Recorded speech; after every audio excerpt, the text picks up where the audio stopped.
Hello, I'm with this cunt, Matt. Hello. What's happening? Good And before afternoon. the camera started, I just got grilled for my taste in fucking water. Because I went to get him some fucking water. And you don't drink sparkling, apparently. No way. Should be made illegal. It's horrible stuff. Meta. Right. Where would even start with you? Fuck. I feel like the ADHD is strong in both of us. How you been? Not too bad. Not too bad. Having said that, I've got a black eye. And it's on the wrong side. Now, who gave that to you? That little shit Owen.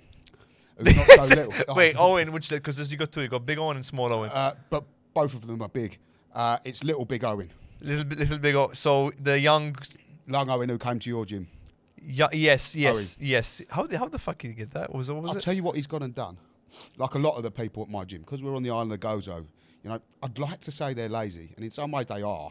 But No, they it's are. I'm saying with your lads before they are fucking lazy. It's a big holiday island, you know. So work picks up a lot. A lot of people do a lot more work through the summer season, and he's gone and got himself a job. Bear in mind, he's still in school. How old is he? He's just turned 16. He's 16. Can they work at 16? He's working. I don't know what he's doing, but he's working. Well, I do know what he's doing. He's working at a bar. So He's working at a bar at 16. What the fuck? It's just getting worse. Sandwiches as It's well. a strip bar. Sandwiches as well. Anyway, what he's done is he's gone and had about a month, 6 weeks off where he's been working a lot. Now me, I'm the same. If I was to take a month, 6 weeks off, I'd come back and my actual fighting IQ and technique and that would probably be quite a bit better. Could you take a break from it? You fucking It relax. just seems to sink in better, doesn't it? Yeah. And you come back, okay, your fitness level might not quite be so good, but you're actually how switched on you are. I think you just take a break. Your brain has a second to like It's a little process shit. everything. I shouldn't even say this while I'm on here. If I had to fight him now, I'd probably really have to fight him. You know, I've been training him since he was young, and he's good, huh? He's good. He didn't have such a good time when he came to your place. No, he got the shit kicked out of him, poor boy. But he's They all good. did, poor guys. I remember it was awesome actually. I'll just put it into context. We was invited to come to Sean's gym. We had a couple of guys fighting. And the idea was that we made it sort of our own little interclub, just between us. So there was Sean and 3 of his guys. There was me and 3 of my guys. And we met up and basically had heavy sparring. Aye. I remember I got my shit rocked by you. You gave me a liver shot. I didn't even see the leg come up. And that was I think that was the first time in years someone's dropped me from a body shot. I'm going to tell you from my point of view, I was feeling a bit fat and a bit lazy. You weren't even going to take part that day. No. So when I don't want to do something, I do things that ensure that I shouldn't really be able to do it. And I left all my kit at home on purpose. And we rocked up at the gym. I'd had a slice of pizza on the ferry from the shop that you can get just by the ferry there. I'd had some chocolate bars and some crisps, and I filled myself with a load of shit. Turned up with absolutely nothing, and it was quite apparent very quickly that I would need to be partaking. Sean didn't have anyone to spar with, so I had to borrow some gloves, some shin guards. The elbow pads just stunk of cat piss, man. I threw them out. I was like, I threw them out. I had no gum shield. The thing is, like, I know how they smell like cat piss because my cats never pissed on those elbow guards, and I know they never pissed pissed. on the other elbow guards, just not them ones. But they never piss on any elbow guides, you know. But so basically, I wasn't expecting. I'm one of them people. Honestly, sometimes I eat like 3 hours before I train. And you still feel full? No, it's not full. It's acid, man. Really? Oh man, and it's got to the point. I go through probably. I go through phases with it. So, like, sometimes, like at the minute, I'm having it, and I'm like to my missus, "Look, listen, Having it? What do I've you gone mean? round your acid. This acid issue. I've gone You're round your speaking in mum's. Cockney slang. Give me a second. I gotta fucking recalibrate my You're brain. going to have to slow me down a little bit as well, because I do tend to speak quite fast. That's better. There we go. Yes. So I've gone round her mum's. I've had like a couple of little bits of chicken, a couple of little potatoes, and I am burping like painful. You can hear it's gargling and painful burps. You know what you could try? Help with that. Go on. Sparkling water. Shut up. Fucking sparkling water. Don't actually make it worse. So yeah, and the same sort of thing. So to turn up at your place and to have eaten all that crap. I used to train with a guy, and on the way to training, he'd have like fish and chips, like proper fish and chips, mate. Fuck. I mean, I can lift weights and stuff. I As know. soon as I start jumping around, man. I can kind of do it. I can do it with some foods. I keep in the fridge at the gym. I keep a box of Rice Krispies. the bars, Yeah. because those are like 83 calories a bar. Yeah, I need to get into this a bit more. You know, calorie counting. Well, I had one of your guys come over and he did some one-to-ones with me. John. Yes, lovely Yeah, guy. yeah. And he walked straight in, and do you know what he said to me? Sean told me 3 times that I have to call you a fat cunt. Yes, I love you, John. Thank you. Sean made it perfectly clear at least 3 times that I was to call you a fat cunt. He didn't tell me he would do that. I told him, call him a fat cunt, please. Call him from me. Yeah, so to go back to our story, I've rocked up at his gym, not expecting to be sparring at all. And actually, me and Sean sparred first. And you know, sparring's one of them things. You have good days, you have bad days. I look at it like Paul in a pub. You go to a pub. Sometimes you play Paul, you batter everyone and walk out of there looking like a king, don't you? Yeah. Other days you turn up and you look like shit. Yeah. And it was just one of them days. It was your day that day. It was my your day. It wasn't my day. It was your day. My day. I had an awesome time sparring. Did really well against Sean. Came away thinking that this is awesome and really good. And then I can't remember the order that it went in, but I think it went. Noah was next. He did okay. He got through it. Then there was poor Owen. Who was who? He was with Jesus. I think it went. Jesus, Mark, Kyle. Kyle was the last one. No. Who had Carl? Your big had lad. Carl? What's his name? One with curly hair. Oh, Pietro. That's the one. And Pietro. who? So wait, there was Owen, Petro, and who else? Noah. Noah had Jesus. Yes. He did okay. Owen had poor bastard. Owen had Mark. Exactly. Poor bastard. Owen had Mark. However, though, look at. He did well for someone, you know, with lots of experience. Go back a few years. You know, half of the issue is he's so big for his age, and it's not like back in the day with your Liam Harrison. Don't go and chuck him in with a 30-year-old. You just can't do it these days. Why not? Well, insurances, you know, police, all that sort of stuff. We've not been able to get him a fight. Unfortunately, the only time we got him fighting was at the Yiskers. He was in the juniors or no? Yes, he was in juniors, and it was only they had a category that was 85 plus. That was it. And I'm like, sweet, listen to this. I'm like, sweet. You know what I mean? He's going to go and destroy someone. He's like 90 odd kilos at the time he was. And how is he 90 fucking kilos? He's not now. He's gone down a bit. But how was he 90 kilos at 15? He's tall, man. I've got friends who are tall, but they're skinny and they weigh as much as I do, and I'm thick. And I think, how can you weigh as much as I do? There's nothing of you. Fucking hell. But when you're tall, it's easy to put weight. Anyway, he was big. So we've gone to this because I'm like, you're gonna win. It's gonna be easy. And, worst thing you could have done there. They wheeled out this guy. I was like, where the fuck have they got him from? He was like Steak Puff Marshmallow Man. He was huge. Like literally, I was looking up at him like that, like Jesus Christ. And he was as wide as he was tall. That must have freaked out Owen, because probably he would have went, fuck, he's big. Looked at you and you were going like, that one, you know, Willem Dafoe in that one scene where he's looking up like that. And he's going, Don't. So what happened was, the way that the pools work, if you end up with an odd number, like a 3 or a 5, that is odd, not even. Yeah, odd. Yeah. Then yeah. Did you just confuse the two? Yeah. Then they basically you have to pull a straw or some shit like that. And one of you's going to have to fight twice, and one of you's only going to have to fight once. And I knew this was going to happen when I came here. There were 3 lads in this category. Yes, he was one. Him, and this big others. fucker, and who else? This is what I knew was going to happen. I'm going to get mental blocks, and I'm not going to be able to remember people's names. And he's a really cool guy, and I get on with his dad really well. Team Noel guy. I went to the Worlds with him. Oh, what's his bloody name? It'll come to you later, don't worry. It will come to me But later. it was a local lad. Anyway, so we pulled straws, and so massive guy got to go straight through. And Owen thought, other guy, it's one of Team Noel's guys. He's real good as well. And he just picked him apart, to be honest. He did all right, but he just got picked apart. Anyway, massive guy then goes into the final. And we had 8 people fighting that night, so I was all over the place. And I found out what happened to Massive Guy afterwards, but I think it lasted about 28 seconds. Fuck. Out the backstage, running about with buckets and this, that, and the other. That was I remember that was fucking mental. I had Mark, and I had Eder. Yes. Yeah, and I was missing shit, trying to warm up. We were trying to find a place to stay. It was so. Now, are you going to Sardinia? No. I'm taking part in that. I'm fighting in that. I am. Glad. That's why I'm on the fucking weight cut miserably. So again, I've got this gym, and it's hard. I know you think the same as I do, especially with some of the posts and stuff that you put up. Which post? The one where I start calling people cunts? Everyone's a cunt. You know what I mean? Before I met my missus, I was happy to go back into the forest. Have you seen? I've not a lot, but I do get. Sometimes I get shit. I get hate comments sometimes. Yeah? Oh, I don't. Mostly on Facebook from like miserable single fathers and shit with nothing better to do. So But- before we go any further, with regards to social media, I am an 80s kid, mate, as you probably know from the description I sent her. Yes, the very. I don't like all this shit. And I'm not saying it don't have benefits. I can't stand it, and at times it makes me very depressive. Very, very depressive.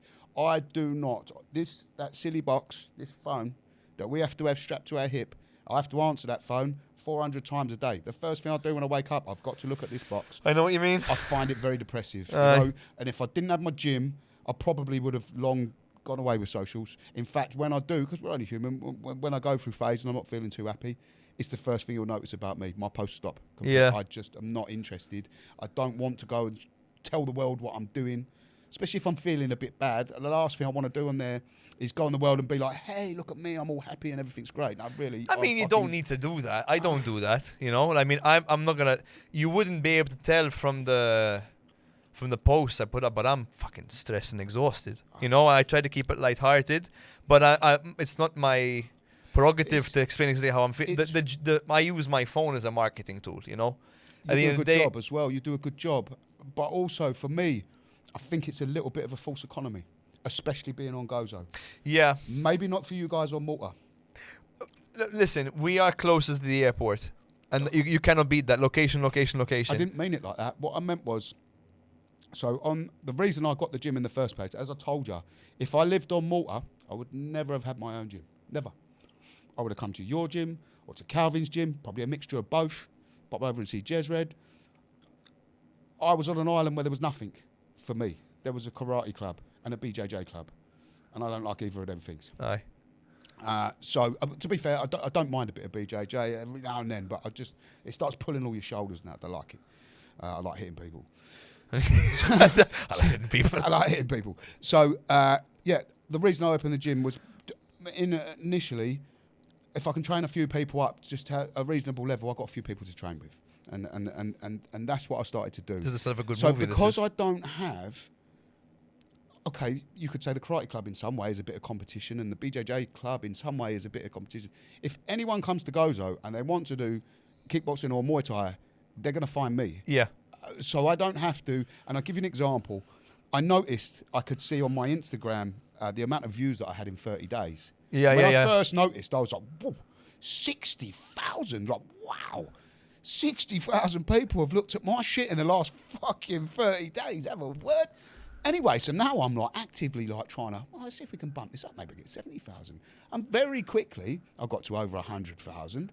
And the most it got up to was about 180,000, which to some people is probably nothing, probably to you. Because you do some wicked stuff, man. My highest cap was 500,000 at one point. My point, And exactly. but that was briefly. That was like when I was doing it every day, and it's very tiring. Now it's at 380,000. The most I got to was 180,000. But I looked around and I thought, you know what? At this specific point in time, my gym's not that busy.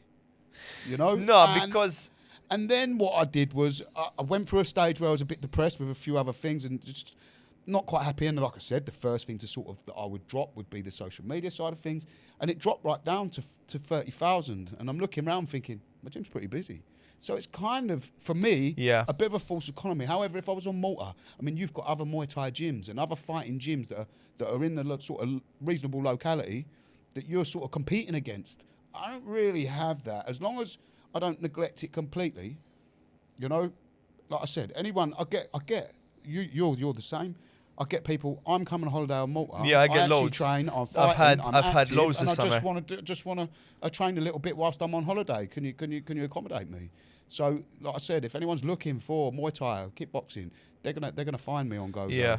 So, I mean, the false economy I agree with, because I do it because I've got to compete with the others near to me. You know, I mean, Calvin's not that far away.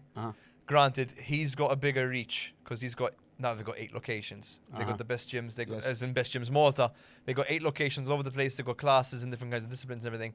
I've got Noel in the south. I've got the other, what's that wanker called? Simon in the south as well. I've got there's competition, so you have to market yourself. I have to market myself because there are people nearby. But I can see your point, and it is stressful. So what I've done is I've just tried to have fun with it, rather than going, look at my place, come to my place. You do a good job. I do. like Rather than do that, because it's like you're begging. Like I put an advert out. Oh, come try this. Ta-da. No, this is what we're doing. This is how I treat people. This is how the gym goes. This is the vibe of the room. I noticed you had a child at your gym the other day. Wait, what's when you going say it on like there? that, it does not What's sound going like a on child. there? I fucking hate kids. No, I know you do. no, I mean, so I don't give kids classes, and This can turn into a very interesting topic. I don't give kids classes. I do. You do. This was one of the things I wanted to ask you. I don't like to give kids classes. I don't want to give kids classes. I don't like kids. And I'm not about to lie to people and say, oh, I'll do kids classes. Fuck no. I don't like your kids. Keep them at home, whatever. But this kid in particular is not a retard. Like, he's fucking smart. You know, he's not fucking... Some. It's not all of them. That's all. It's all. No, But in because this he's day got and good... age, it's a higher majority. Because his parents are fucking clever. His parents said, we're going to put him into sport when he's young, and we're going to give him a chance to actually play outside. He's not from Malta. He's a foreigner. I've had... this summer, I've had 2 1-to-1s with kids, right? Both them foreign. Both of them fucking good. Like, I had a French kid, or I think he was Belgian, I forget. And I had this kid as well, who's also from Belgium. Super smart. Like, he's 15, holds up a conversation like I'm talking to an adult. He knows left and right. He understands what he's doing. If I say turn this, he does it. He can see me moving, he copies me. He knows where he is, what he's doing. He's clever. And it's not that only he's clever like in the thing, he's clever outside of it as well.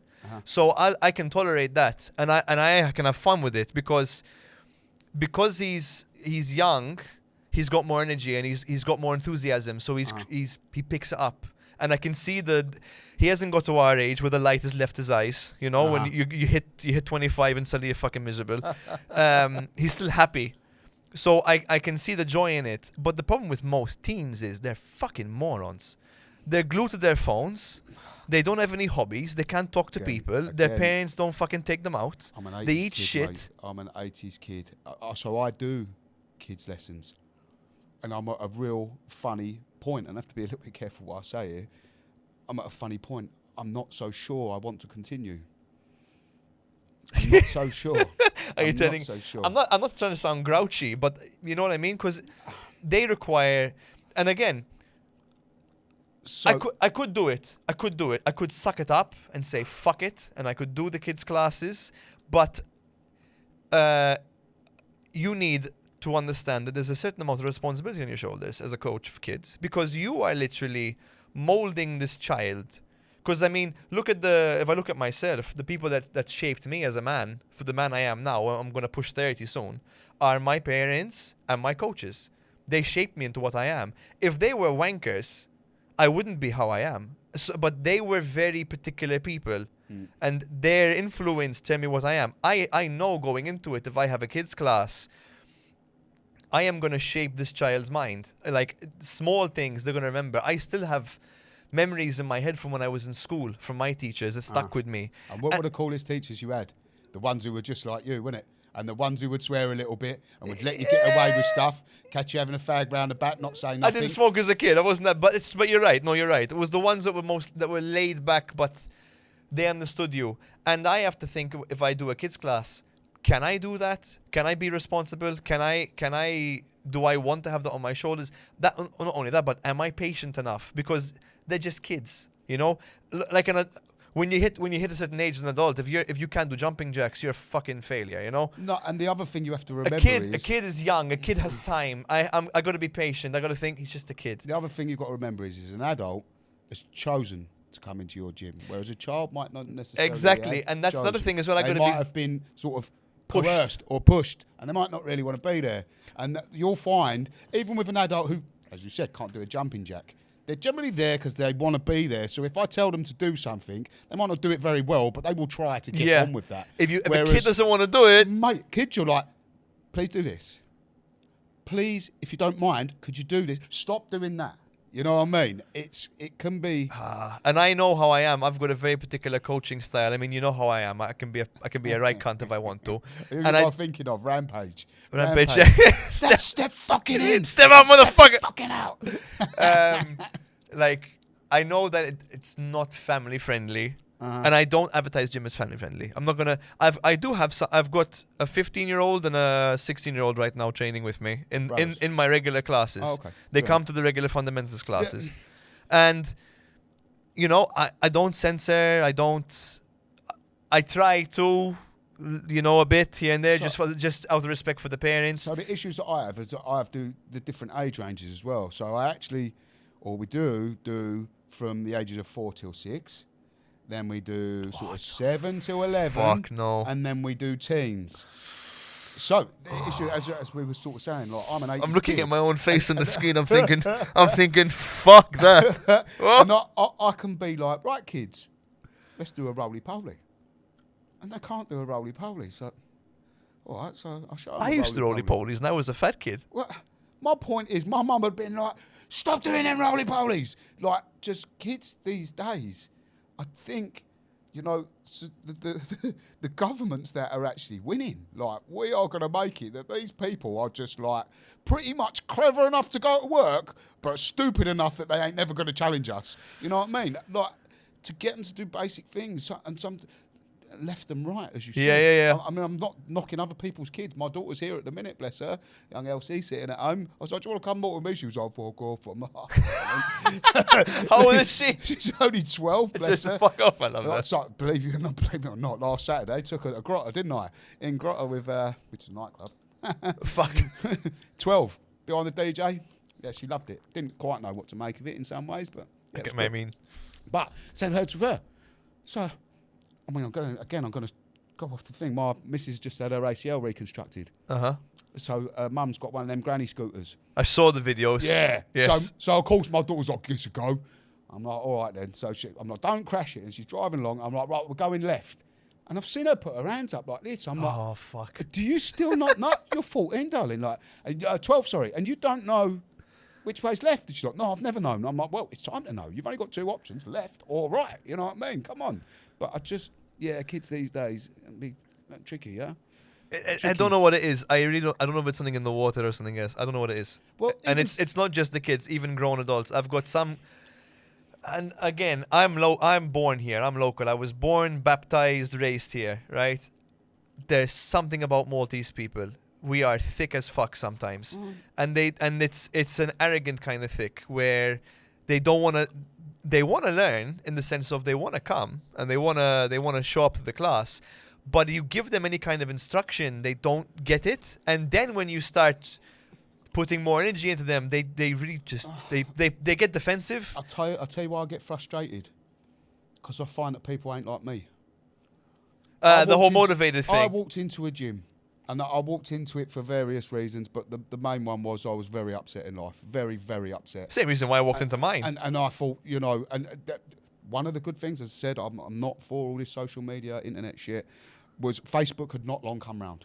And all of a sudden, when I left school, unless you bumped into someone in a supermarket somewhere, you never really knew what anyone that you went to school with was doing. And all of a sudden, you could see all these people. You could see where they were and what they were doing. And my pal was Thai boxing and doing pretty well. And I was in a real bad place. And so I sent him a message and just said, listen, long and short of it, I'm going to fucking kill someone. I need to do something. He went, fine, come training with me. And I walked in the door, and that was me hooked. Instantly hooked. And I was there pretty much every single day for 5.5 years. Something like that. Every single day. And no one had to tell me to do more. Yeah. No one. And I find, even with some of my better guys, like I'm half having to drag them to the gym. And I'm like, listen, I should be telling you, you've done enough now. Go home. Rest. Yeah. And I tell them, if my coach said to me, climb that fucking tree, I'd be climbing a fucking tree. Yeah. They tend to now, they want to, again, I believe it's down to this social media stuff. They all want to be on the top. They want to Have a picture with the hand up. They want to think that they're working hard. They want a picture that looks like they're working hard, so they can go on Instagram and look all cool and that. When you actually really want to get them to work hard, they don't really want to work that hard. I mean, you look at my fight team. I've got from the last event we had. It was me, Kyle, Jesus, Mark, right? The four of us. The Jesus, Kyle, and Mark. Those three. Never come back to Jesus in a minute. Never have them to work more. I have to tell them sometimes take it easy. And they do proper jobs as well, huh? They work full Proper time. jobs. And I mean, Mark now he's gone full time combat sports. He's gone fully. He's got a sponsor. He's gone fully. But Jesus works in construction. Oh man! In this heat, and he was on a fight camp with a diet, right? Kyle, same. Kyle works a full time job. He works nights, and I would have to tell them all to like take it easy because they were going too hard. So same, but those three people are who I allowed on the fight team. If they haven't got the attitude, I don't put them on because you cannot make it. It's a highly competitive scene, and it's something you won't understand until you do it. I don't think the average person really fathoms the idea of the violence behind it. I still don't think some of my guys have fathomed it. And I'll give you an example, and Jesus is the guy. Jesus' last fight, again, that was Muay Thai Grand Prix. Yeah. Which, of course, we're invested in with Calvin and that. I also had... I didn't get to watch that, unfortunately. I had one person fighting that night. I was judging that night, promoting that night. So it was a very busy Tell me about night. it. So I didn't actually get to see the fight. I got flickers and gists of what was going on. And I know he had a really rough time. He did, but he didn't give up. Guy. No, not only did he not give up, how long was he after that fight? This is for my guys. This is for my guys from my gym. How long was it till he was back in the gym? He was back on Monday. Back on Monday. I believe he was back. He might have taken an extra day just because he kept bleeding and he wouldn't get any. Guys. So we had one on Noel's show. But as soon as the bleeding stopped, I know he was back in, and he still had the fucked up face. So my guys, we had one on the show just before, which was only 2 weeks, I think 3 weeks before Noel's show. We had one, and that he won. He did well. And then we had one on Muay Thai Grand Prix, won and did well. Never seen any of them since. Seriously? Pietro once walked through my door. Hi, Pietro, how are you doing? About 6 weeks after. Yeah, good. Are you going to give me any money? No, I'm not getting paid till next week. All right, what the fuck are you here for? And then I ain't seen him again. Oh, I hate that. It drives me insane. And the problem is you kind of get upset about it. Yeah, of course, because you've invested time. You take it a bit personal. Yeah, you do. It frustrates me. It does really frustrate me. I don't think they're young and they haven't. I mean, I'm talking about your guys, but even some of my guys, there's an emotional maturity you have to have. Like, I don't think people understand. When you coach the sport, you have to love it. Like, you have to really love it. And when you're willing to put time in someone, you automatically bond. You're investing your time. You're holding pads for them. You're sparring with them. You're going running with them. You're putting your body through something with them, right? That bonds you. No matter what you do, that bonds you. Psychologically bonds you. You go out for meals with these people, you know? You check up on them. They sometimes, I'm sure your lads do it. Mine come to me and tell me how they're feeling. You know, how many times have I had some of my lads? They don't? No. I've had some of my lads come to me and cry. No. Like, they tell me how shit life is going. I've caught a few people who I can tell, and what's up? I know something's wrong. You know what I mean? What is it? Yeah, but no one's actually searched me out to tell me they've got issues and that. We've all got issues. I've had people come to me, and I never expected, but when they do that, obviously you're bonded to them, you know, like there's shoulder to cry on. And I'm not a big people person. Like, outside of this job, I don't go out. Like, I've sacrificed everything for this job. I don't socialize. I don't go out on the weekend. I go from my bed. I go to work. I go back home. That's about it. Me, and I'm about 10 years ahead of you. Right? But I don't do anything else. My friends are the guys who I train with. Kyle is my best friend. And I've got Mark as well now, how I consider to be a very, very close friend. Right? I still try to keep somewhat of a professional relationship with most of my guys, but my friends are my clients. You know, they're the people I spend my time with. I have got no one else to sell that. And exactly what you said there, that's why you get that little bit of hurt. Yeah. Because I don't see them as clients. I never set up that gym to make money. Okay, it does pay my wages to a degree. I set it up so I had some people to train with. Yeah. And when they disappear for one reason or another, you kind of feel a little bit... I mean, I get it. When I used to fight and when I used to train, I would generally train, I would say, for about sort of 9 or 10 months, and then I'd just get a bit bored of training. Because And you I overdo would- it. I would take a month, 5 weeks off, and I would go and smoke some weed. I would go and eat some pizza, drink some beer, not do any training. I'm like sort of 4 or 5 weeks. I'm desperate to go back training. Yeah. I'm bored of doing that now, and I am bouncing through the door. Like I said, generally with a bit more IQ.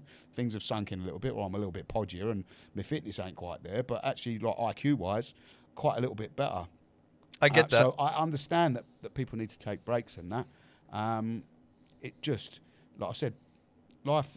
Again, gyms have good times and bad times, don't they? Yeah, they do. They do. So the main gym where I trained back in the UK, and I trained there till pretty much the geezer shut it down and moved abroad. Basically, by the time he shut it down and moved abroad, there was only like 2 of us that were there when I originally started at the gym, some 5 and a bit years before, because people come and people go, people move away, people get a different job, gyms have a good times when it has the right mix of people, you know, all pushing in the right direction, and then for whatever reason, one of them will stop coming for some reason, another one will have a baby or whatever it might be, and then all of a sudden it's sort of like a circulating thing, isn't it? You started your stuff, people train with me. It was a very different story. I didn't start it. I continued it. It belonged to Al. Yes. I looked up to Al like Have you ever heard of him? No. Never. Still to this day. No, nothing. God, Nothing. dear. I looked at him like a second dad, you know. I mean, partially it's my fault because I never also reached out to him, so I can't blame him for it. Yeah, on the other hand, you'd be kind of interested, you would think. I mean, there are times where I could just turn my back on the gym, sod it, I've had enough. But I would still, if that was ever to be the case, I would still, how's everything going every now and then? I mean, you know I'm sure he might see. I don't know. I've got no clue, but I do it and did it because I like the space I had. I had a family, right? I was built around what I believed in. And I said, either I try and get involved in this and I try and make myself feel like I've got a home, or I say, sod it, and when he leaves and he closes... It's strange, actually, because that was at exactly the same time when I opened my gym, wasn't it? Yeah. We snuck over here doing a bit of a recce, see what was going on over here. Of course, Muay Thai boxing. Recon. Yeah. And we came over, and it was just at that point when Al was leaving and I was still trying to figure out what the fuck I was doing. Like, I was still very new to it. I didn't know, like, no business. I'm not a good businessman. No, but on the other hand, you're different. You're good at other things. You're good in some ways. You're good in others. You're the only person, in fact, really, who's taught me anything about coaching. No one's and most of it I figured out myself as I went along. And I've lost a lot of clients to figure out things. I've fucked up a lot. You're good at working people out brain-wise and that. And you have to know how to manipulate people to get what you want. Yeah. We talked about this last time. We did. I'm not like that. And I've always, still to this day, I still suffer a little bit with imposter syndrome. Like, who the hell am I? No, I still do. I get you. I mean, you know, what gives me the right to say I know any better than anybody else? And same. I mean, what the fuck am I to say? I'm not Thai. I've not been trained by fucking. I mean, Al was good, but let's face it, he wasn't a world champion. And I've got people who walk through my door sometimes who have. I mean, look, Fafa. She has got 25 amateur fights. That's 5-6 times more than me. You know, and I sit across from her and I think, fuck, I wish I was you. No. And I think to myself, you are literally. I look at her. I look at people like Jezreel. I look at Adam, and I think, fuck, these guys are so much better. I agree. But I have to put the imposter syndrome aside because if you let it take over, you freeze. And eventually, I just said, "Fuck it," and this is what I'm doing now. I've got to feed myself, and I just went from there. So I still go through phases. What generally happens is, I get to a level and I feel very, very good in what I'm doing. As an example, the day when I came to your gym, I sparred with you. I sparred with Mark. Now Mark is a good fighter, huh? And he's tall as well. Yeah. And the way that I used to fight, I never used to lose that much weight. I didn't like all that losing weight shit. So I used to get all the monsters, all the tall, lanky guys and that. And I did quite well against Mark. I mean, I've got the videos. I sat and watched him. That's not fucking bad. Sat there watching it. I feel it's right. fucking good. This left hand as well because you're. Yeah. But then you sort of have a crash after that. I really hope I actually got that. You did. That's going to be a GIF now in the group chat of me just really hammering away at it. But when you have a high point, you generally, after that, there's only one way. It's like a fight camp, isn't it? Yeah, You've got a peak. Yeah, And you and can't stay there. What you stay there for? 4 days? Yeah. And then you've got to come down. So then you come down, and I'm on a down phase at the minute where, I don't feel that good. This is the first year I've been here, living here this time, 6 years now. This is the first year the heat's bugged me. It's really bugged me, the heat, this year. I usually love the heat. It motivates me. I want to be out in the sun. I want to run. I want to do my rounds of shadow boxing outside. In the fucking sun. Oh, I love it. Ugh. Love it. Disgusting. No, I love it. Anyway, this year I've really struggled. This is the first year I've put my air conditioning on. In the gym, you have AC in the gym? No, we don't have AC. Don't get me started. No, we do not have AC in the Good. gym. Fuck those people. What is it with people, man? I don't know, man. Oh. I don't know. I've got. Listen. I've never had like wall fans in the gym. I got them. Your fan's like a coffin. Huh? Your fan's like a coffin. I've been at the back window of your gym going. I've got 2 big wall fans now mounted up, right? I don't always put them on. I'm the same. I put them on if it's I'm the busy. same. But the thing is this. It's loud. It's annoying. And I don't give a fuck if it's hot. And I'm not saying because somebody can go, oh, well, you're coaching. No, I'll train with it off. I'd rather train with it off. But then you get someone who's like, I know we should be like working endurance, but it's a bit warm, isn't it? So yes, it's a bit warm. I've got Get enough used to wall it. fans that you could have a wheelie chair and a fucking pirate sail and it'll blow you down my gym, yeah? But there's 2 switches, so you can switch half of them on or the other half. And I just, You've got a big window as well. You're fine. Man, you come to suffer. You come You to come to suffer, You come to suffer. work. What's the point? I can put all this AC in there and make it like a fridge, and you're going to go out of there and you ain't going to have sweated at all. What's the point? Exactly. I mean, there's no aircon in the fucking ring. No. And there's no fan in the ring either. The best you're going to get is me with a towel fanning you like this. Or I'm going to go over your Like face. I said, this year's the first time I've suffered. So I've been on this bit of down. Come to mortal Thai boxing, kicked everyone's ass, and then then come out, and just I've really suffered. My weight goes up and down. No, it just goes up, mate. Till I empty my pockets. Fuck. Of all the sandwiches and crisps I got in there, so I've not really been able to train properly because the heat has just really affected me this year for some reason. Put on a little bit of weight, feeling pretty A little shitty. bit. Oh, don't. I'm gonna keep Do drinking. you know how? So last year I went to Thailand. How much do you twice. weigh at the moment? I'm guessing, and my guessing is pretty good. Last year I went to Thailand twice. I went for a couple of weeks with my missus to a wedding, and I just, if I'm not going there to train, I'm not going to walk in and do one class. I'm not really interested. I'm there to drink a beer and sit around the pool and all that sort of stuff. I'm there to train, boom, I'm on it. Yeah. So I went there in April for my friend's wedding, and when I came back, and I was over 100 kilos. Fuck. Over 100 kilos. I've got a picture. You need one of them Jeremy people who's in the thing. Could you get that out for me? Mate, it is terrible. My daughter loves it. She's like, look How fat. big were you? I was over 100 kilos. Like, were you pudgy in the cheeks? Like, Mate, I've got a picture of me What's his from the name, side, Paddy? and my stomach's like this. Huge. Anyway, I then lost my shit building the gym. That literally made me lose my shit.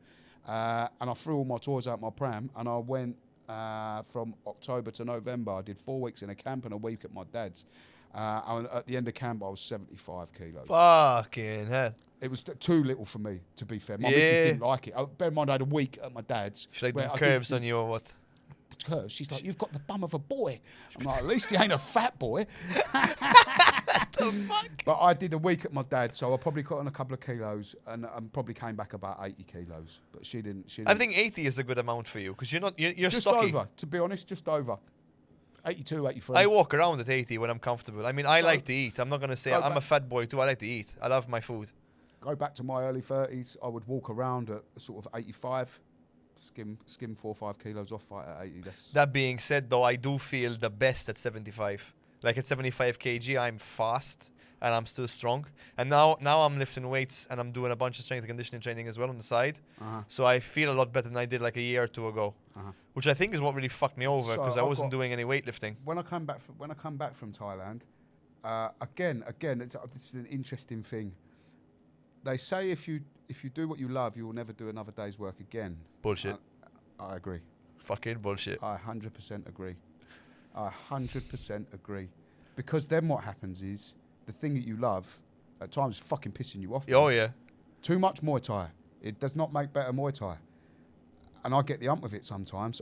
So when I came back from Thailand, I started swimming with the local swimming team. And just something else Yeah. that's not Thai boxing Yeah. to turn to. And to be fair, for my cardio, it's awesome. I couldn't recommend it enough. I mean, you smoke how much a day? None. You stopped smoking? Completely. Really? Yes. Fuck. Yes. I mean, I've done it through big phases in my life of being a smoker. Because I remember you having a fag before the rounds. Again, this goes back to personality.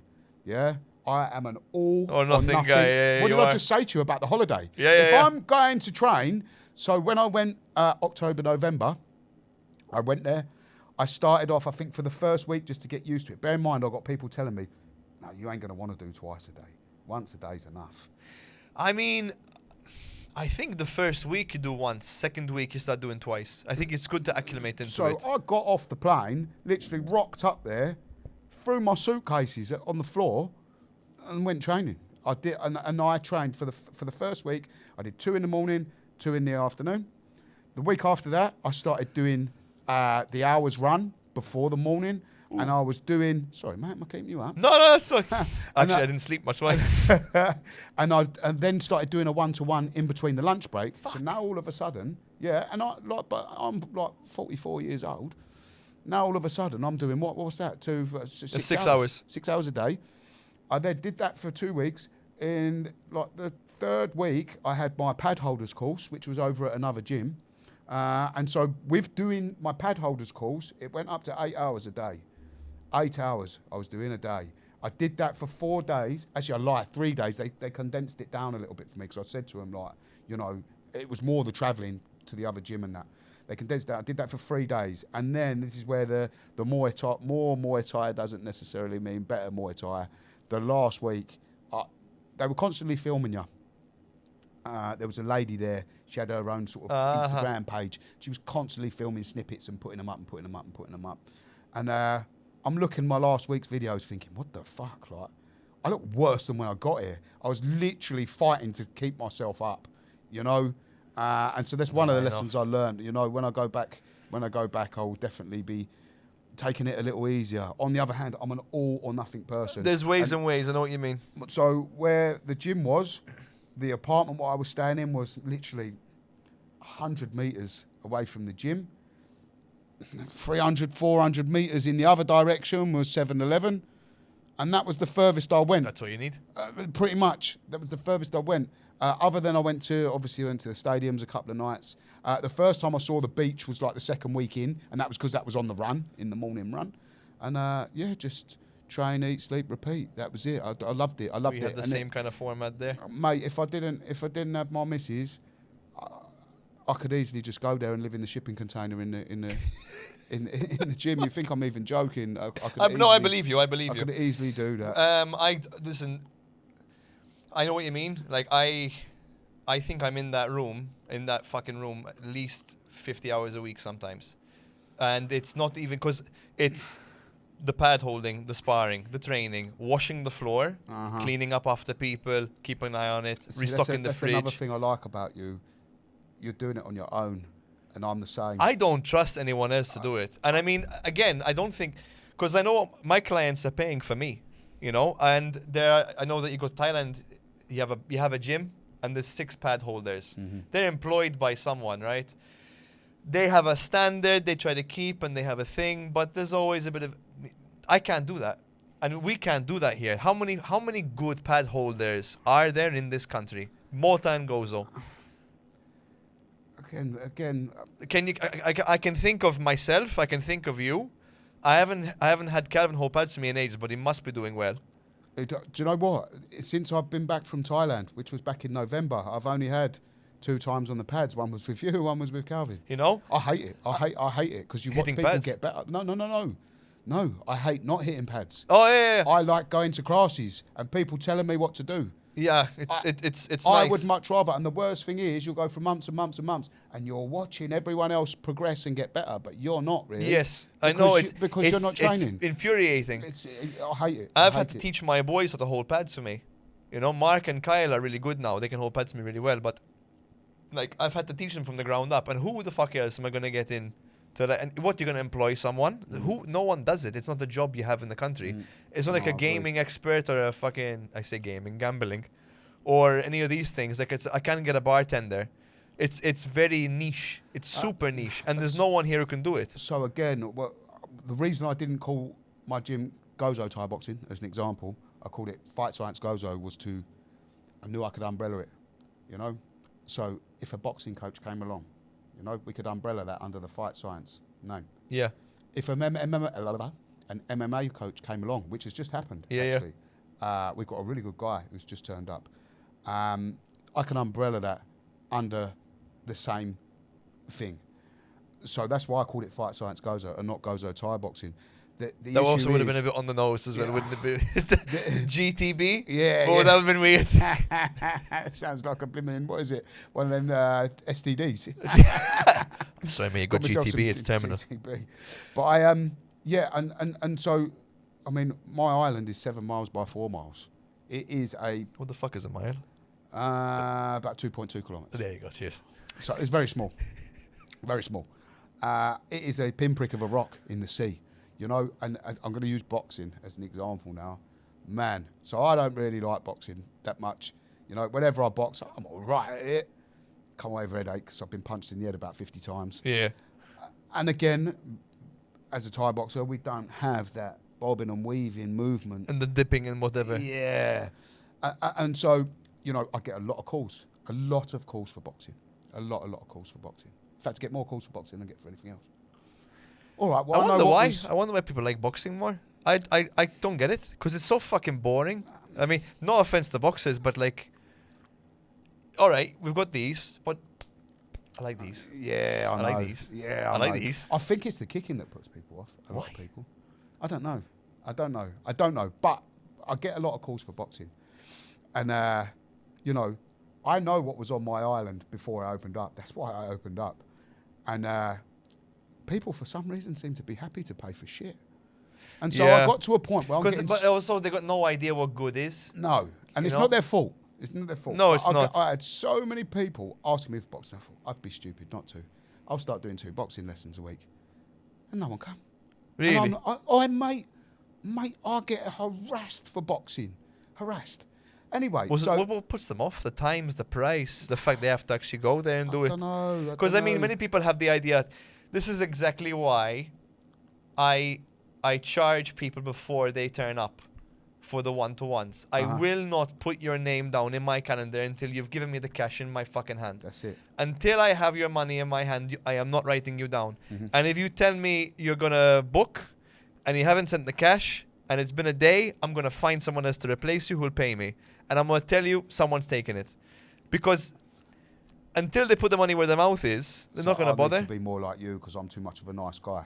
And you have to be a bit of a cunt. I have had issues.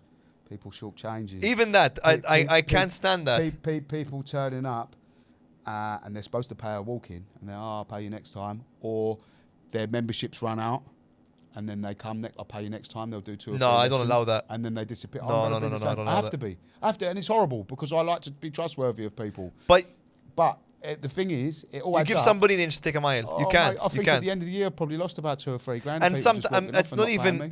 I'm not trying to say. Sometimes they don't want to rob you. They just forget. You know, like they forget and they take it for granted. When you owe someone, when yeah, you owe and they someone, take it for granted because they don't see the bills. Like how much it costs to keep a place like ours running. It's not fucking cheap. No. It really isn't cheap. And I think I get it more than you do because I'm younger. People take you more seriously because you're older. But I remember my first, when that year of COVID, when I started out coaching or whatever, people didn't take me seriously when it was like my actual thing. I had guys walking into that fucking room and being like, so this is your job? This is your full time? And I'm thinking, are you fucking stupid? Have you got a brain tumor? Like, what the fuck? Did they have a mask on? You know what I mean? It's like, what do you mean? This is my fucking job. What, you think these lights are free? And people didn't take me seriously. And now I look grumpier. Now I look a little bit older. I get it less. But I still sometimes get people asking me these things. I have to remind people, how do you think the lights are on? How Yeah. do you think the door's open? And that again goes back to, when people disappear in that. You get a couple of your guys disappear for a couple of months and then wander back through the door. You think, oh, hello. You sort of expect your gym to be here up and running and functional the way that you left it. Well, you know, your membership contributes to the door being open. And one day, if too many of you sod off for too bloody long, you might turn up and it's shut. Yeah. Yeah. That's how it is. I don't think, I mean, I'm fortunate enough right now, business is booming. Like, I've never been busier. To the point where it's too much. Like, I'm going to be in tomorrow, I'm going to be there for almost, I think I've got like, I'm there all morning. Then I've got to go work out because I got this fucking fight coming up. And I'm back again at 3:30 till 9. Oh, man. You know? That's so too much for me. That's too much for me. But that's been my days, I'm a bit every day older for the and last 5 I'm weeks. A bit older, and that's one of the things that I don't have that you do that maybe has a negative effect on me is, you know, I don't overly need to be doing this. You know, I do it more for my passion and having I have people to train with. I have to. You know, I don't owe anything on the gym. The gym's paid for. You know, as long as the bills are covered and there's a couple of quid in my pocket at the end of it, it don't No, really I mean, matter. I say to the lads, like, the gym is my prison.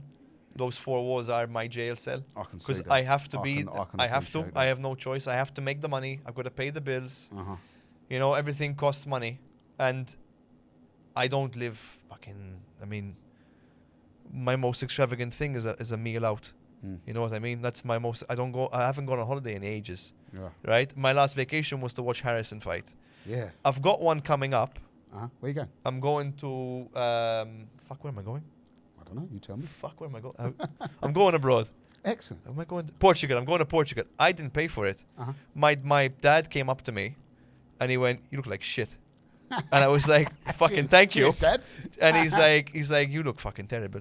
And I've been telling him like what I've been doing, and he sometimes he comes by and he checks up and sees how the gym is, and he had seen me and he had seen my face, and he's like, "You look like shit." He's like, "When do you have you taken any time off?" And I'm like, "No."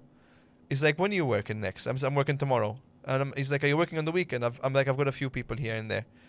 "What are you doing?" I'm cleaning the gym constantly. He's like, "You need a vacation." I'm like, "I can't fucking afford one. I cannot afford one. Like, I make enough to make the rent and to eat. And that's it." And they were gracious enough. They said, "Fuck it, we're going to send you abroad." Oh, good for you. So, I mean, I've got them while they're alive to support me and do that. But I felt like shit about it. Like, I called him on the phone. I was crying. I was like, "I don't deserve this." I'm like, I don't know why you're doing it. He was fucking insisting. I felt so guilty about it.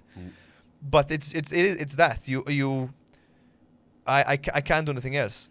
I've got to go to work and work the hours and make the money. Again, and then that would destroy me if I was in that position.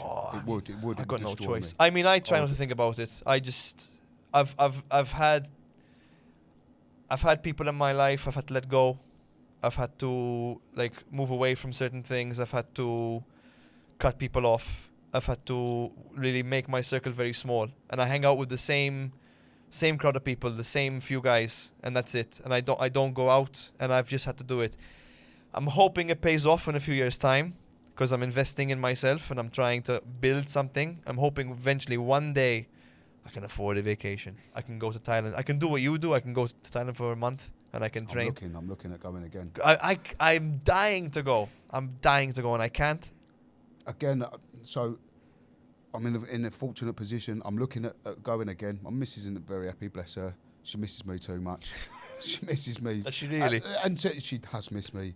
And to be fair, I said to her, you know, it's a good thing, you know. it's a good thing, you know, a bit of distance and that it makes the absence, makes the heart grow fonder and all that. And in all honesty, I spoke to Adam, you know, Adam Lamousse. Yeah. I spoke to him about it because he is married and He's married? He's married. Do you not know that? No, he's not. I know he's fucking married. He's married. Yeah. Uh-huh. Yeah, he's married. Anyway, I said to him, how do you do it? I think he went for 6 or 7 weeks. I said, how does your wife take it? Because at the time, my missus was not. Then again, Adam's not he doesn't talk much about his personal life. No. And I don't ask, I don't pry. I don't get into his business. But sorry, Adam. Sorry, Adam, to bring you into our chat. And I said to him, you know, how does your missus deal with that? Because mine is not happy and she don't really want me to go. And he's like, well, my missus is quite happy. She has her photography, I think he was telling me, and she has her things and I do my things. And he said, but in all honesty, you know, I enjoyed the first sort of 3 or 4 weeks and then it got a bit much for me and I really started to miss You her. missed the person, yeah. I was exactly the same. I was distracted. I was training, 100% training. That's all I was looking at.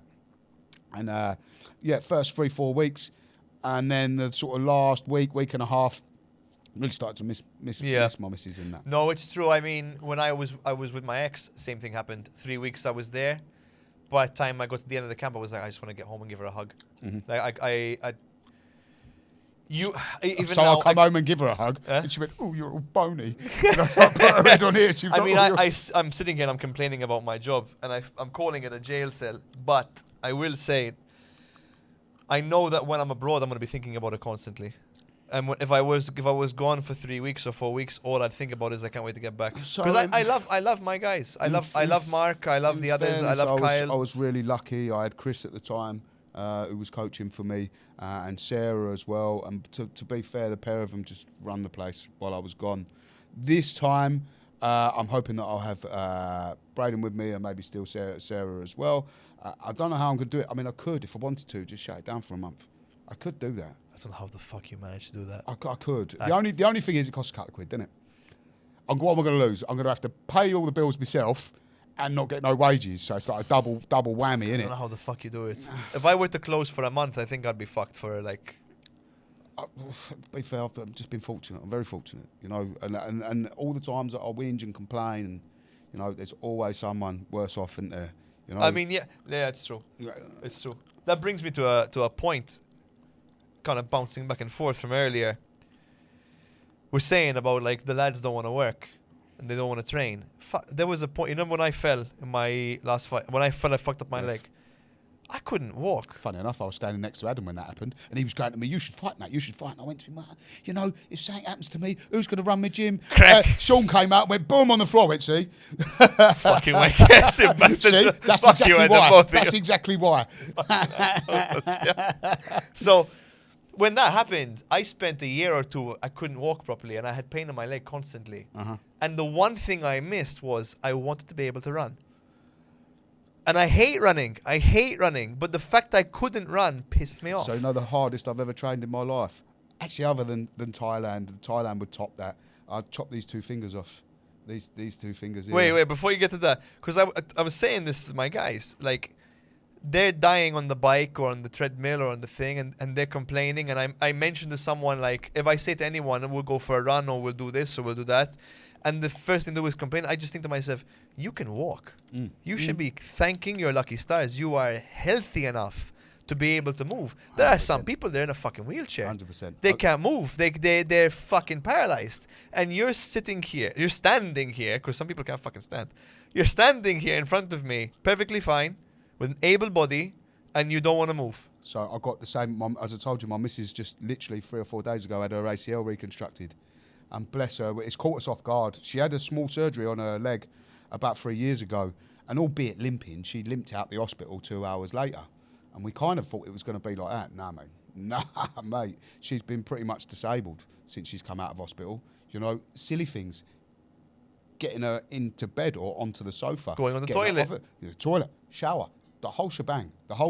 Now, bless her. They've told her the surgery's gone really well. They're really happy. And she's a dancer. She should be dancing again in sort of 9 months. And she's getting really upset.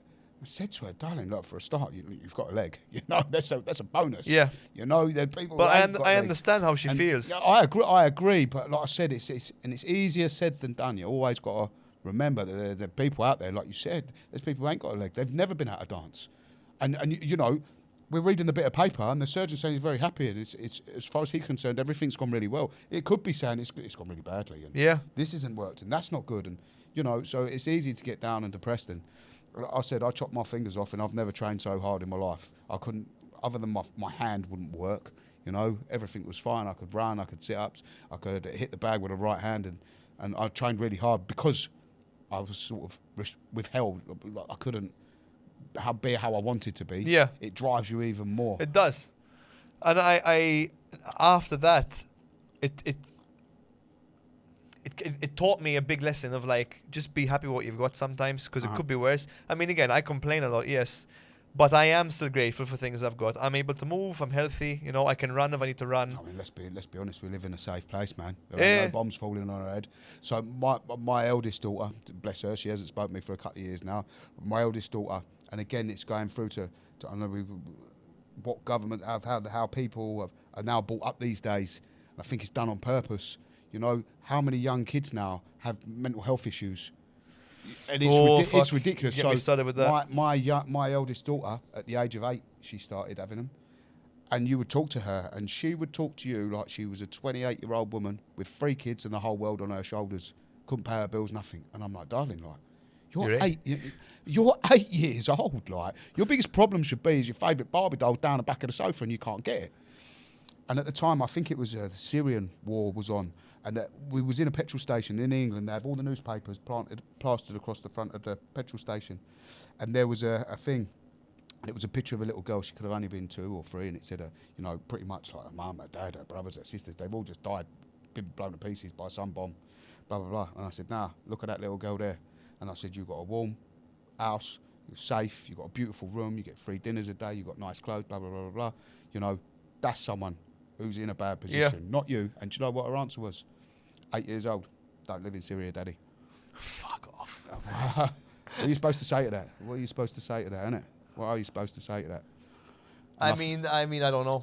I don't know. Thank God I haven't got kids. I don't know. Fuck, that would stump me. What do you say? What can you say? I don't know. She's not wrong. She's not wrong, but not still. wrong. I don't know, man. That stumped me completely. Anyway, on to a lighter note. I bought you a present. Fuck off, you cunt. I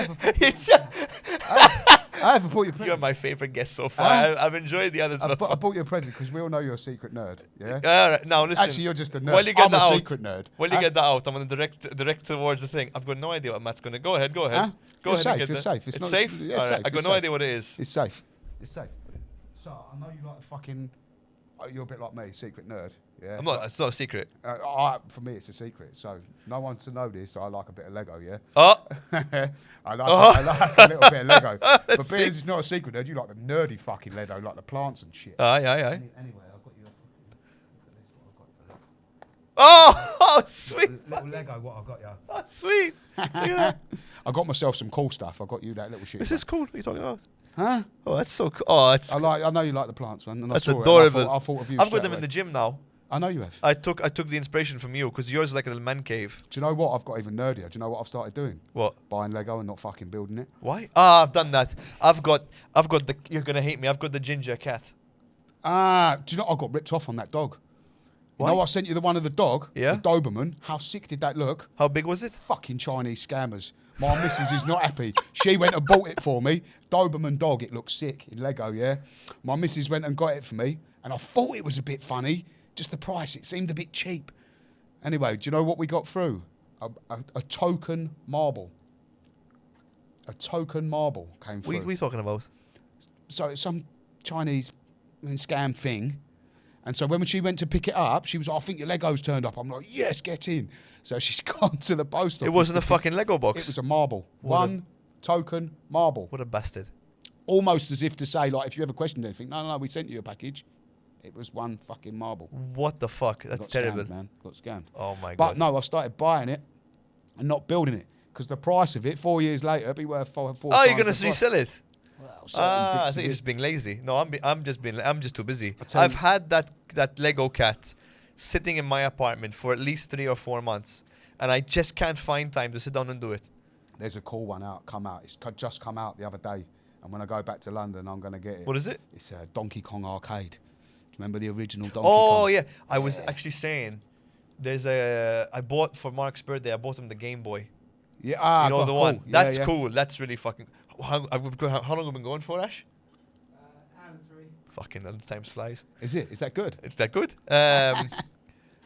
Because I was thinking about your place. If I could afford to buy my own place, I would, but I just can't afford it. And I know for a fact, I've been saying it to the others, I want to get a pool table. I pulled that. So I bought as well. I got stung, didn't I? You Well, got the arcade machine, I didn't got you? the arcade machine. Is it in? Do you know what? Listen to this. So we had a bowling alley in Gozo. Uh-huh. And So it say in the had, truck- in the it gym had where the fucking arcade hiding- games. I am an 80s kid. I love this sort of shit. And basically, I wanted an arcade game, so I started looking into buying a proper arcade machine. And I rented a new place. And it turns out the geezer who owns my flat owned the bowling alley. I'm like, cushy. He's going to know all the company to go to get the machines, to get them. He used to have them as well. Yeah. He's yeah, got them. listen to this, right? So I've mentioned it to him. And he's like, well, funny enough, the bowling alley's going to have to close down because they're changing it into a courthouse or something now. He's like, so I'm selling them all. I'm like, what? And these are proper arcade machines, isn't it? And the one I'm looking at has got Mortal Kombat on it, Street Fighter, because it's got about 10 different games, Turtles, Ninja Turtles. Fuck. Yeah, Ninja Turtles. What else did it have on it? Some cool shit. I think it had Tekken 3 on it or Tekken 2. It was sick. Fuck. Anyway, I'm like, right, all right. Can I buy one of these arcade machines? And he's like, well, you know, I've got a deal with a geezer. There might be a potential deal with a geezer in Malta who wants to open up an arcade. And I want to try and sell them all together. I'm like, do me a favour, mate. Can't you just tell him this one machine's for your nephew or your grandson or fucking anything? If he really wants to open an arcade machine, he's going to take your other 15 machines. He's not going to not take them because of that one machine. Yeah. Please. And I said to him, like, and I've got a figure in my head of what these things are going to cost, like what I'm prepared to pay, because it's only worth what you're prepared to pay. Yeah, of course. For it, innit?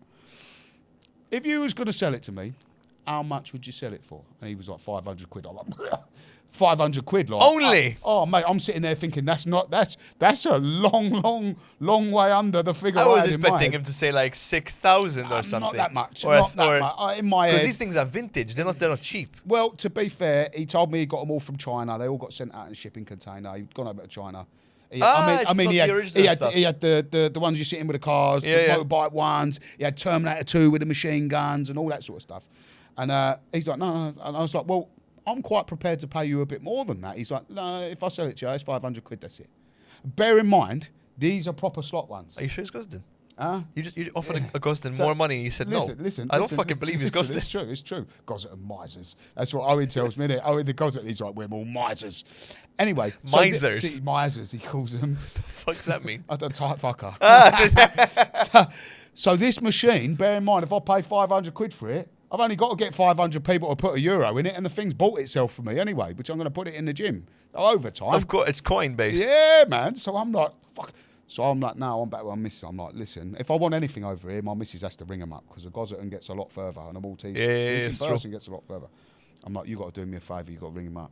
She's like, oh, well. I'm like, do me a favour. Ring him up.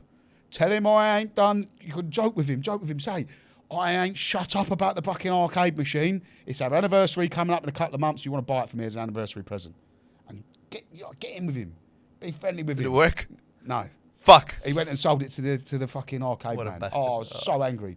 Anyway. All that hype, all that build-up, I was really looking forward to it. And you just... so listen to this. There's more. Listen to this. There better be.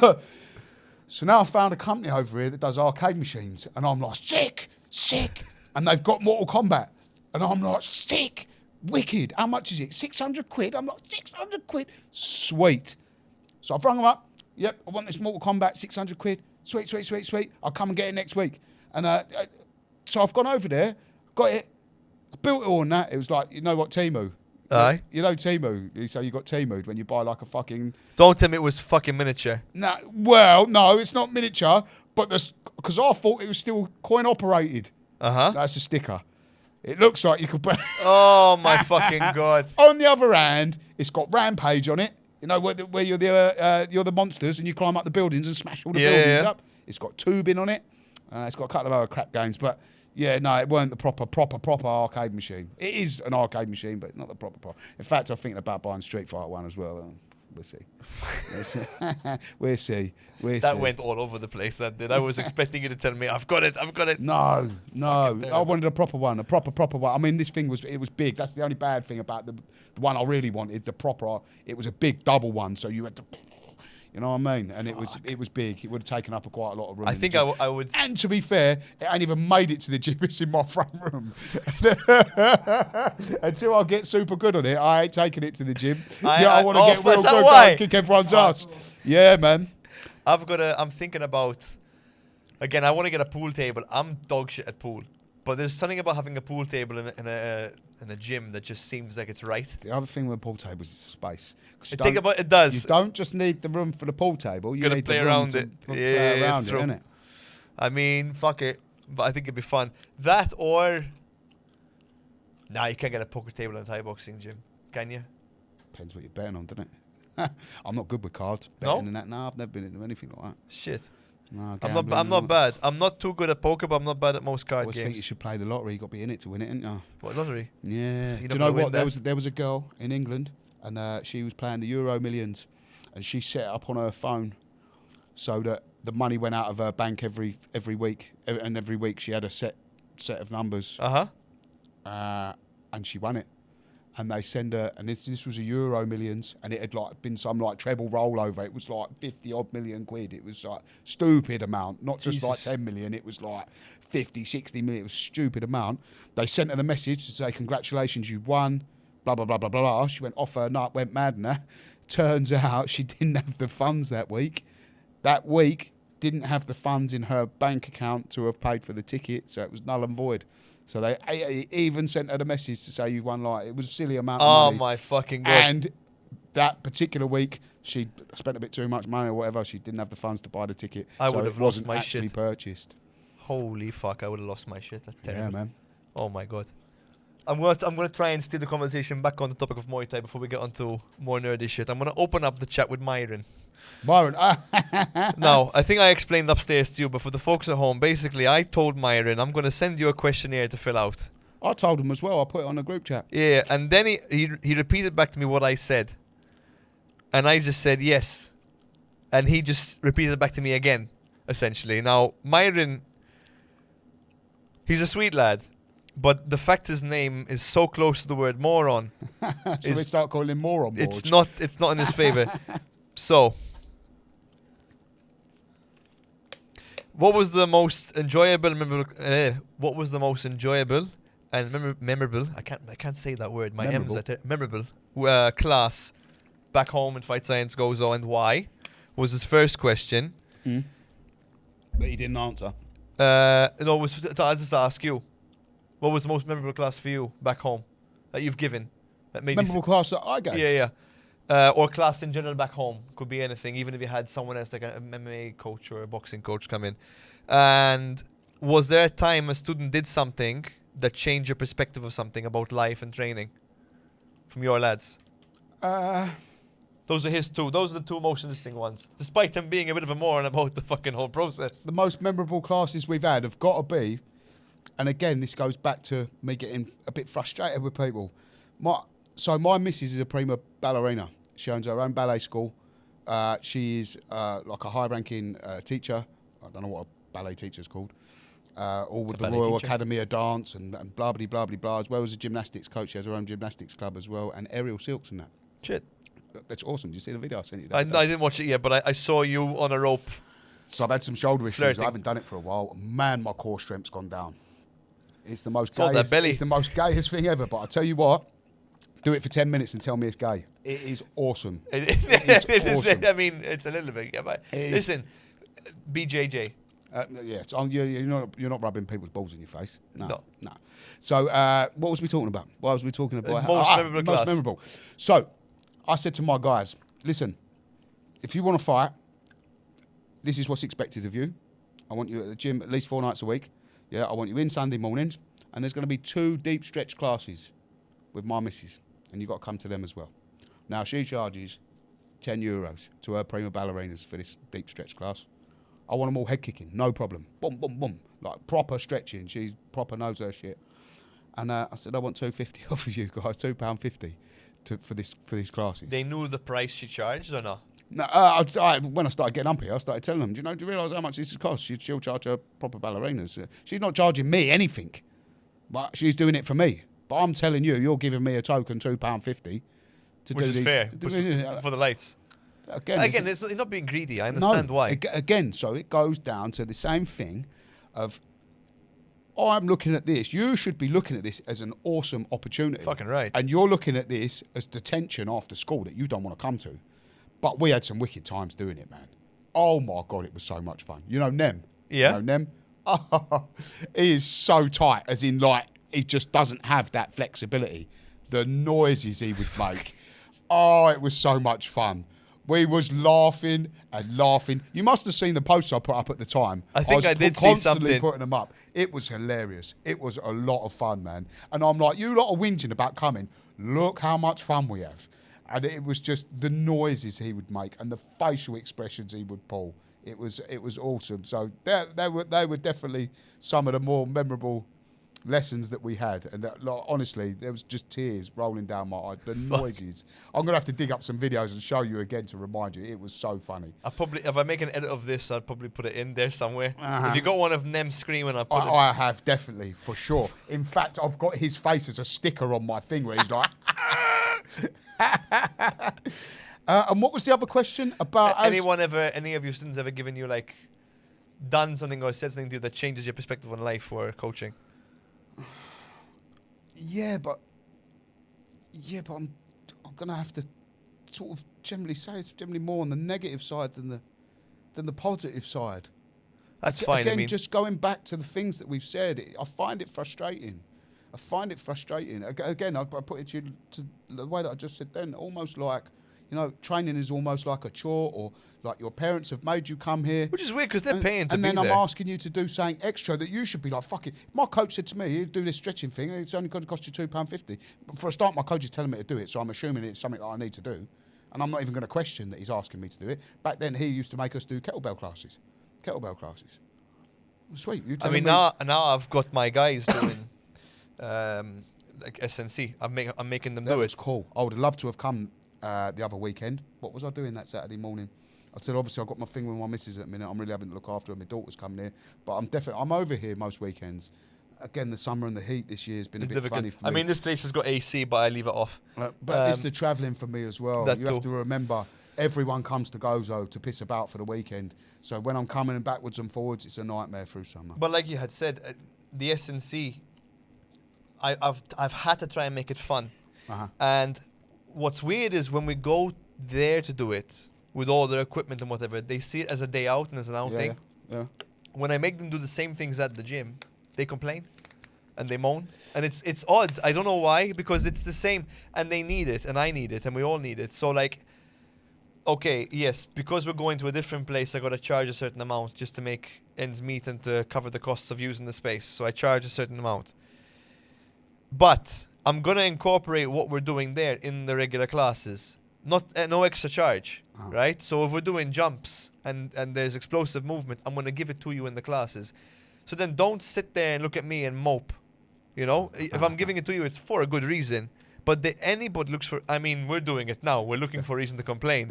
But anyone looks for a reason to fucking complain. So our new MMA coach, Braden, he started doing a couple classes. And I said to her, I miss Thailand again, reminds me how much I miss being a student.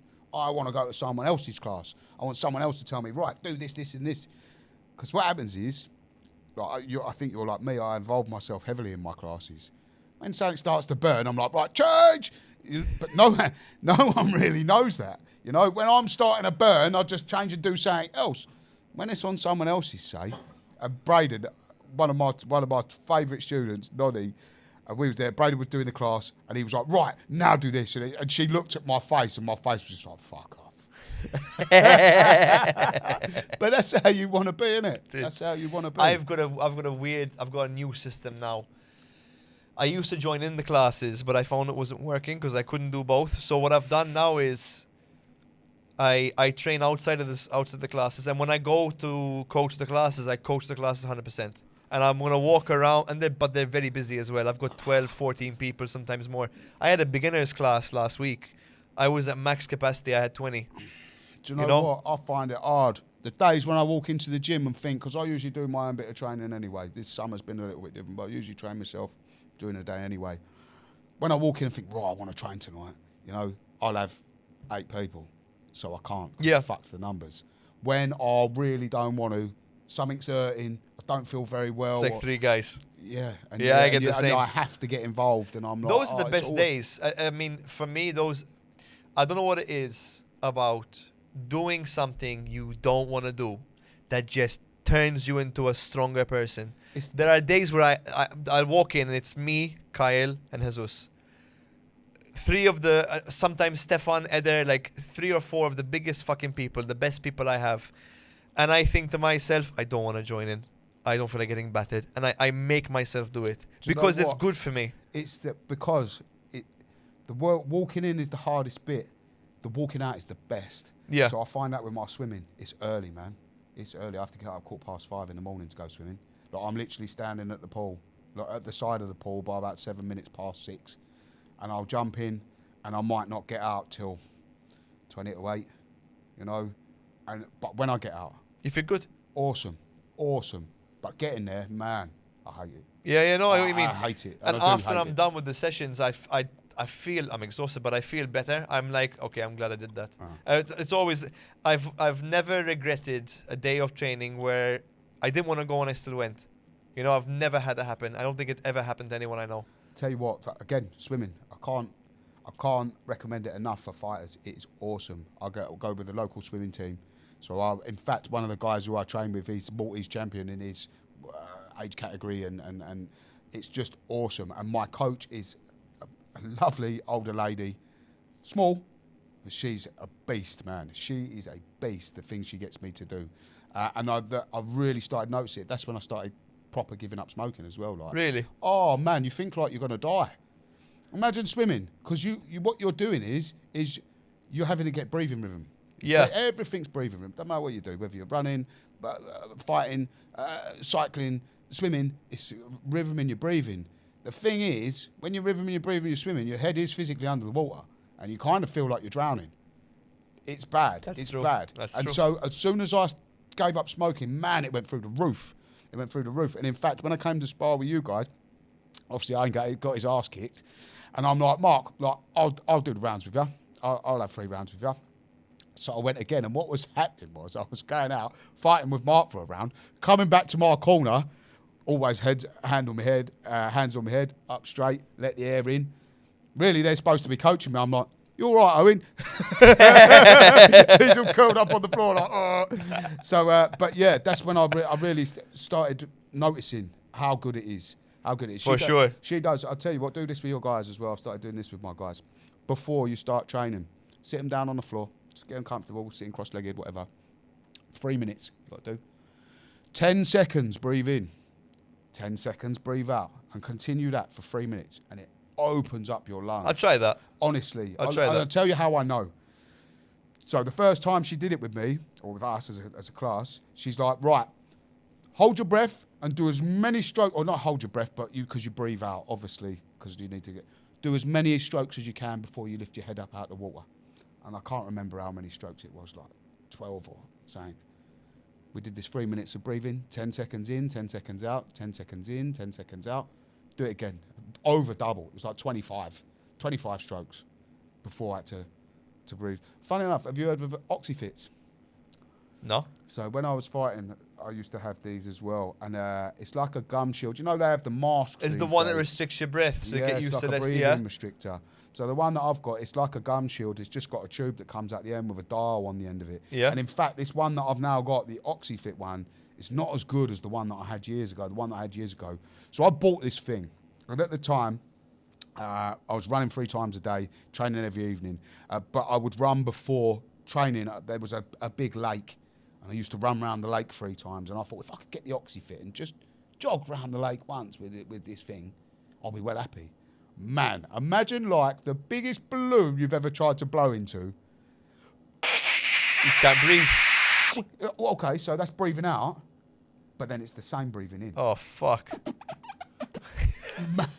Man, you can't. The one that I used to have, you couldn't even walk. You couldn't walk. You'd be going purple in the face. It was that bad. Jesus So Christ. at the time, I was doing a lot of driving around in a lorry, and you were supposed to do it as like weight lifting, like sets of weights. So you would do 10 breaths, and you would do 5 sets of 10 breaths or whatever it was. Fuck that! I just used to put it in my mouth and breathe with this thing whilst I was driving. I used to drive around, probably going purple in the face. I used to have it in my mouth for about 20 minutes, half hour, 45 minutes, whatever it was. And then, like the old thing where you stand up against the wall with a dumbbell in your hand like that, and you'd hold it for as long as you can. Yeah, yeah. And then when you put it down, your arm would go like that. Yeah. It was exactly the same for your breathing. You'd breathe with this thing for like 20 minutes, half hour, 35 minutes, 40 minutes, whatever it might be. Take it out and you'd be like, am I going to breathe here? And you'd literally be sitting there waiting to take a breath in. It's a proper good thing. Oxyfit's the one I got at the minute, and it's not as good. It's just not as hard to breathe out of. You got to build into it though. Like if I were to go, I'd probably lose my mind. Huh? But that's it. If I were to try that, I'd probably die. But I like the idea. I like the idea a lot. It's awesome. That's very interesting. Awesome. And when I mentioned to Mark that I'd been swimming, he went, "No wonder your cardio's so good." He's actually started now as well. Do you know what the thing is with people's cardio? It's not necessarily that their cardio's It's bad. they don't know how to breathe. 100%. It's that I've seen it, 100%. and you know what it is. When you understand breath, you can spar better because I do it to people. I look for when they're intaking. The Thais do it so good. And I look so good, the bastards. It's Boom, just a little tap exactly. in your stomach. And I've gotten really good at just knowing and watching someone's mouth and seeing their chest move, knowing exactly when to go, bop, and just to get And you them. don't even have to be hard, innit? Was I doing stabby teeps with you when we started sparring? Yeah, you was doing stabby teeps. I've kept that I'll up. tell you the one that Mark got me as well. I use it in clinching sometimes. The thing on the heel. But Fuck. never in open fighting. Boom. And do you know what? I come away with a sore leg that day. And I rewind that bit and think, there, boom, right there it was. Bang. What do you call it? A spear or something? Spike. Spike, that's it. Fucking Spike. I've done those socks say teep. Huh? I Yeah. just see like those socks say. Do you know what? I'm coming on to a Thai boxing thing, innit? I've got to put my teep socks on. Put Do a you know bit what? higher. So this is a. Put a bit higher. Put a bit higher. This is a. Oh no! Fuck. Where is it? Got it? No, I don't think so. Fuck. It's good. This was a company I never actually met them. I met a couple of guys, or I met a guy, should I say, Clinton Tudor, if he's out there. I met him in Thailand. Now this guy, he knows everybody, and I mean everyone that's worth knowing. This guy is friends with them on Facebook. He's into all this social media stuff and how to sell your gym on social media and all this sort of stuff. And in fact, I met him. He was sponsoring a pal of mine, and so we just met up and had some coffee. And he was in with this company called Teep, and I wanted so badly, I feel terrible because I started talking to them and never actually got round to finished it, my own shorts for my gym. I've got like what I've done with these. Oh man, they had the sickest shorts and they had the sickest socks. I'm not Clinton. Clinton gave me a couple of pairs of them socks. So I've got a couple of pairs of these. They're t-shirts, they're branding Teep. I've just picked them up. I'm really sorry we never got round to working. Maybe we will. Sometime. You know what I've actually look them wondered? up, man. Their clothing's awesome. You know awesome. what I've wondered? I think because we're near in the end, unfortunately, but I've got a couple of things I want to touch on. Nobody has any good fucking merch. Yours is pretty good. Besides us. Like I'm not trying to toot my own horn. You've got good merch. I like your, but nobody tries to take the piss and do something interesting. Do you know your vests? Yeah. Because ever since I nearly give Sean cat AIDS, we've sort of gifted each other stuff quite regularly. Like as I say, I've just given him some Lego. You know, he'll give me some of his t-shirts and a pair of shorts and this, that, and the other. And likewise, your vests. Somehow I've ended up with about 6 of them. Yeah. I think I know how. I think it was I know how you'd come by. You don't have anything to change into, and I just give you one. I think it was when we went to the beer fest. I've ended up with they're my favourite vests. I wear your vest. Really? I've got new ones coming out soon. I've got. Have you seen them online? No. I'm doing this one as a vest. Yeah. And I'm doing one of Kyle's face where he goes like that, and it says just a teep. I've got that coming out. But those vests have lasted me. I've still got them for and they're brand new. I need to get some vests done for sure. It's a weird one, Merch. You seem to do it better than I do again. I mean, I take the piss. And I was saying, because I don't see anyone taking the piss. Everyone takes themselves a bit too seriously. You know, like I look at the other gyms and they haven't got much merch outside of just the logo on the t-shirt, which is good. You need it. You need a gym kit. But at the same time, that doesn't build, because I have a philosophy with this. I'm surrounded by misers, mate, and trying to sell them anything. I get fucking that. Nightmare. I get nightmare. that. But I mean, how much do you charge for your shorts, by the way? 50. I think that's a fair price. 50. I mean, I have to. I import them from Thailand and I print them locally. That's I what have to. telling people, but they look at you like 50 quid. I mean, it got to a point in my gym. I've really got to be firm with people. After your first couple of lessons, you've got to buy some fucking gloves, mate, and you've got to buy some shin guards.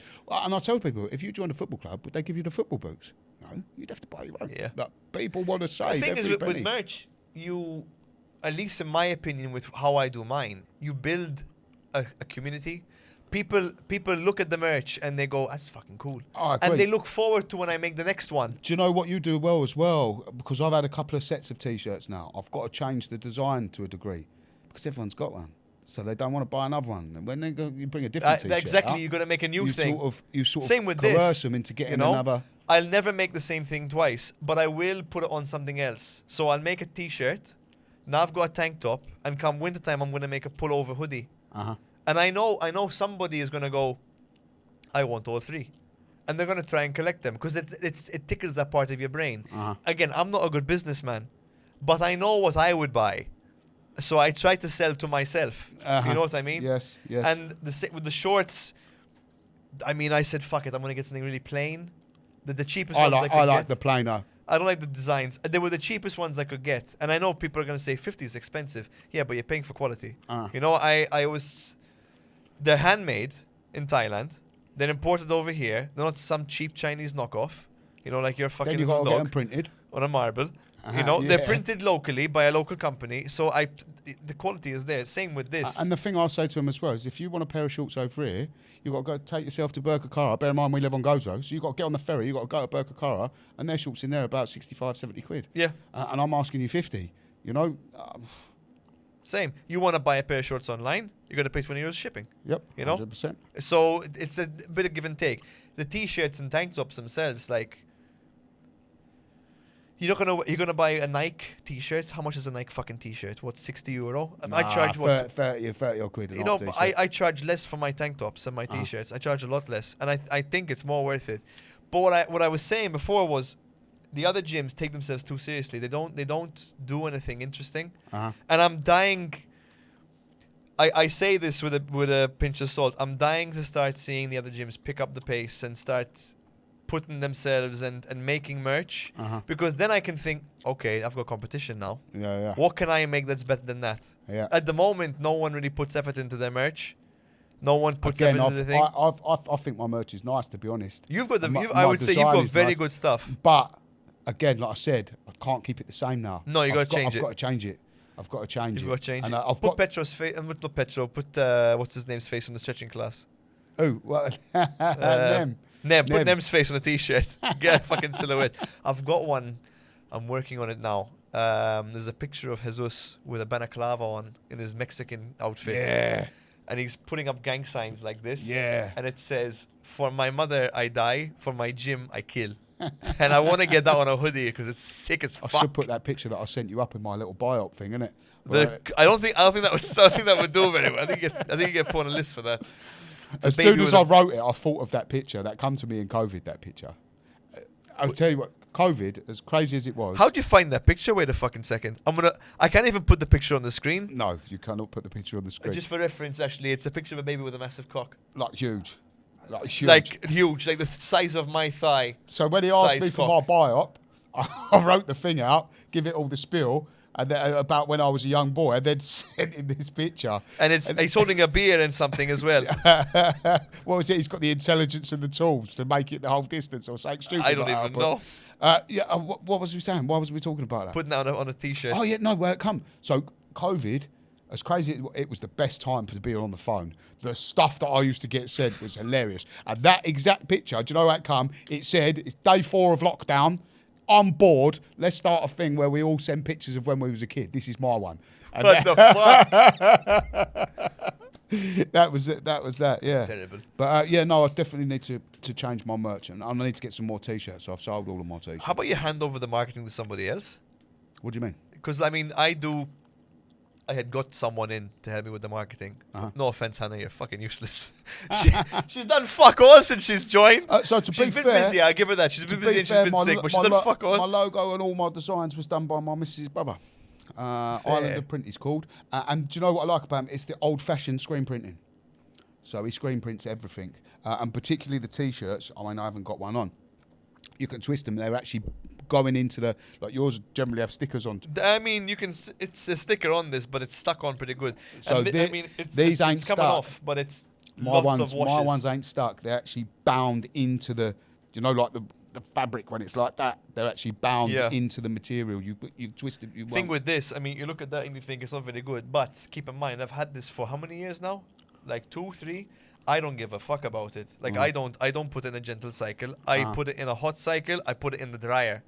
So it's abused. I wear it all the time for training. So even though it doesn't look brand new, it's abused constantly and it's held up very well, Yes. considering the fact. Yeah. I've noticed that with the skin ones, sometimes they fade, but I like the way yours fade because they look a little bit more rustic. No, so I'll tell you what happened with my jumpers. When I had my first big batch of T-shirts done, I happened to have a black hoodie. And I said to him, Max, bang one of them on the back of that black hoodie. And it's come out perfect. And again, I don't care about it. I use it all the time. And it's still perfect to this day. And when winter come round, I said to him, do me some hoodies. And they're expensive, the hoodies are. Yeah, I know. My jackets are Problem is, you've got to expensive. invest quite a lot of money, ain't you? And then you get it back in little drips Yeah, and you drabs. do. 50 quid here, 50 quid there. Maybe 1 week you sell 3 and you get 150 quid, but it comes back in drips and drabs. You spend quite a bit of money.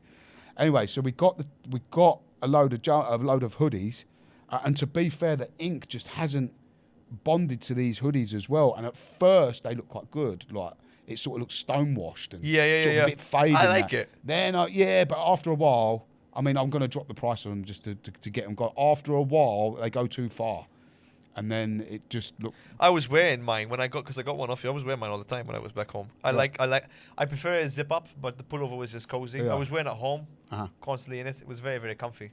Yeah, man. But I've definitely got to get some vests going. That's for sure. I'm looking at the time and I'm thinking we're going to slowly start wrapping it up. There's a bit at the end where I would do either quick fire questions or back and forths. Oh, don't think so quickly, Sean. Don't fire them too quick. Will Don't you? worry. With Fafa, I asked if she had any questions for me, but she had none because I'm a boring git. So I'm gonna do it to you. Maybe if you think I'm a boring git. You have anything you want to ask me? Why'd you keep calling me a fat cunt? Because you are a fat cunt. I was going to say it's 2 people in a row. Oh, Don't calls ask me me. a fat cunt. Now I'm on the ferry on the way over. He's like, do you want takeaway? Fuck. No, not really. I'll tell you what I would like to do is just say thank you, really. I said to you, I did mention it earlier that, I didn't plan to be a coach. It wasn't my dream to be a coach. It just Same. kind of happened. Same.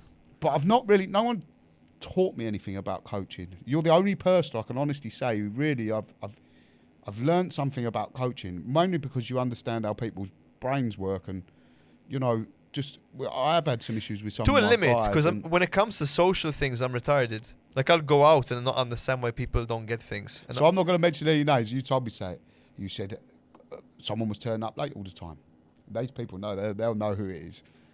And you went, right, that's it. Make the whole class do 50 burpees. Fuck him.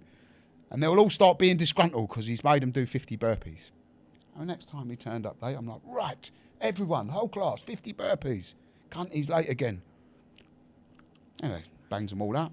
Next time he comes, he's fucking late again. I'm like, right, 60 burpees, all of you, do it. Do it, cunt, he's late again. Next time, fucking rolls in late again. 70 burpees, like, it was driving me insane. And in the end, I just had to say to him, if you turn up that late again, you're not training, you're just going home. I'm not having you in it. right, what you're going to do then Go on. is give him 100 Yeah. and kick him out. And What? make him do it anyway. That will really fucking teach him. He's gonna Or, know you now. know what I He's started gonna doing? You know know what I now. started doing? And I found it worked really well. Because it makes people feel bad. And it's cruel, but it works. When someone does something bad, make them watch the others. Don't let them do the burpees. Make Uh-huh. them watch. Oh, he won't give a shit. He won't give a shit. Some people, I've lost a few clients because they haven't. It saves time. I don't mind losing clients for these things because it teaches the others as well. The other person doesn't come back. I don't mind because I've got enough people to cover them. Again, you have to be careful. Do you know one of the mistakes I think that I made? Being too hard on them. As we projected ourselves as a gym, but we are a proper gym where you're going to work hard and you're going to, I think we scared certain people off, and we've had to lighten up a little bit in that respect. I'm lucky enough You to know- where you're not so busy as an island. It's smaller. I'm lucky enough with these people, so I can afford to be a classic gym, Uh-huh. proper. And I don't mind. Spit and sawdust. I don't mind just scaring people because that's what makes a good fight gym. Mhm. I need like Mark is mental. Kyle is strong. He's an awesome Jesus guy is to have round the gym. relentless, Do you know why? Because he's so upbeat and so loud and so Yes, jokey and makes everything fun. but He's a good guy these to have kinds of round. characters make good fighters and they influence the room. So if you get someone being a lazy piece of shit, the others can go, I can do it too.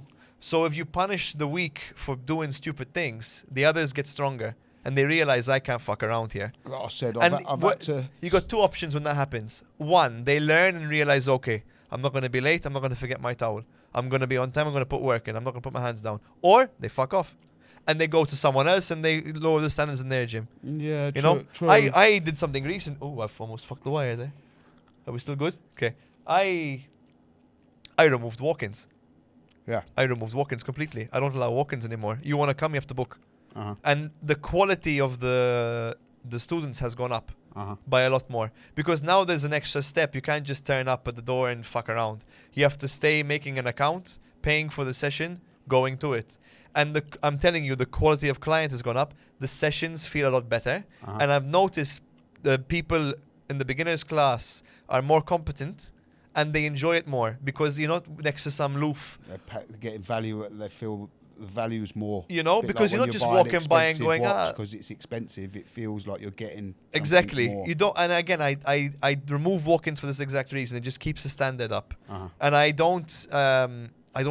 never liked the idea of walk-ins. I always hate that. Now I can finally not do it. I understand with you it's a bit different because it's a smaller country. Well, we get the holiday people as well. You know, I mean the same. They have to book. They have to book. Uh-huh. And I've. Funny thing is, last year I had some holiday people come in. I forget where they were from. There were 4 or 5 guys, complete, total fucking morons. I have them on the CCTV. I felt like posting how bad they were. They walked into an intermediate class, and I had explained to them over WhatsApp what the class is, and I said you have to have some experience. And they go, okay, we have some, and that always means they got fucking none. They came in. I said, okay, guys, shadow box. Fuck, man, you should have seen him. Fucking like this, fucking complete moron. Uh-huh. And they were a danger to me and everyone else because they didn't know what they were doing, and that day we were doing sparring drills, right? So I said, listen, guys, you're going to have to leave. Like, you haven't got an experience. Uh-huh. You don't know what you're doing. Is that the one who put a bad comment? I did see you had a bad comment once. I might have been that guy. And they end up leaving. I didn't charge I them. remember you Because they you were there for replied like to 10 it and minutes. I said, didn't charge them. Hang on a minute. I remember you replied to it, and you said, "Hang on a minute. You made a request. You told me you was this and that and the other, and then you turned up. Where would I have seen that? Because I don't. I Go was snooping. on Google. I think I didn't post the CCTV, but I would post it. I don't mind posting it. I've had things that this I don't happened. even know how to use my CCTV. But, Someone else does it all for me. Don't tell people that. But once I removed walk-ins, I haven't got any of these guys. I do get foreigners coming in for holiday booking, but the quality is much higher because they're proper people. And let's face it, and you know this because you also go to Thailand and train. If you want to do it, you'll pay the money. 100%. You'll book ahead. So You'll research. I'll give you a prime example. When I was in Thailand, all the gym, we want to train with tyres, we want to train with tyres. So the Crew Cobb, you know Crew Cobb? Aye. He comes here once a year. It's awesome, man. If you get a chance to go and do his seminar, it's only €25. It's fucking bollocks. And we want to train with tyres, we want to train with tyres. Right, Crew Cobb's coming. Who wants to go to Crew Cobb seminar? And go, How much is it? 25. 25 quid. No. You got to get the ferry, come to Malta, and 25 quid. None of them wanted to go. Sarah went to me, none of them want to go. Maybe you should offer to pay half the thing for them. I said, you fucking what? I'm doing a 12,000 baht blimmin' pad holders course. No one's paid for me to do that. I'm doing it because I want to do it. It's Yep. Same sort of thing. If you want to go and train with a tyre, you'll happily hop on that ferry and go over there and pay 25 quid to train with 100%. him. You wouldn't even think about doing it. You think I'm paying half of it. If you had a seminar in Gozo, I'd pay for it. Yeah. I don't mind. And I'd tell my guys to as well. I don't mind. That's an interesting thought, though, because I've always wanted things for the island of Gozo. And as you know, we had John Haggerty come out. Yes, yeah. I wanted that on Gozo. Is he coming back for the second one? Is he coming back? Not at the minute. Ah, fuck, they're Not gonna give us. I will do another one again. I was on the verge of doing another one, and I just got carried away with the gym. And then, obviously, going to Thailand, I spat all my toys out, spat my dummy out and that. And I've not actually got round to it. I will do another one in the future. I will do another seminar with another big name. But I do wonder if I'd have done it on Gozo, how successful it would have been. I don't think a lot of people, the Maltese, I mean, are made to feel very welcome out here, and we get invited to everything, and I'm very, very grateful for it. You try and get anyone to come. You're the only one so far. Listen, I only speak for my guys and my guys only. I know if I tell them it's worth it and they'll do it, some of them will come. Not all of them. I can't say all of them because I'd be lying if I did. To be fair, But how many many people come when you came to visit? I think There was we a lot were from you. over 10. We were 15 or 14. That was good. But I mean, again, the people in the circle I have in the gym, and the reason why I remove walk-ins, the reason why I treat them like this, the reason why I hand out corporal punishment, these kinds of people are the ones who are loyal, they stick, they work hard, they understand the value of what something is, and they want to improve themselves. So they're willing to spend the money, you know? If they can't afford it, they can't afford it. But they're not gonna be like, fuck it. They're gonna tell me they can't afford it. I'm gonna come back the week after and gonna be like, what did you guys do? Can you please show us? Because I couldn't afford it, you know? Well, because again, like, I'll get summer out the way. Like I said, obviously my daughter's here and my missus with her knee. I enjoy coming over here. I either train with yourself or with Calvin, and I just pop in and see Jezred as well. I want to get back on that because I'm feeling a bit fucking bulky. I need to, and I generally enjoy it, you know. To have a bit of a higher level over here, and again, it's training for myself. It's not in my gym, like you said. It can feel like a bit of a prison. Well, listen, we'll end on this. Sardinia's coming up soon. We'll organise a weekend. Come over and we'll do some sparring. Bring some of your lads if you want. Feel free. For sure. Just tell me when and we Don't can hurt do me it. this time. Huh? No, don't hurt me this time, please. Don't fucking hit me in the liver again.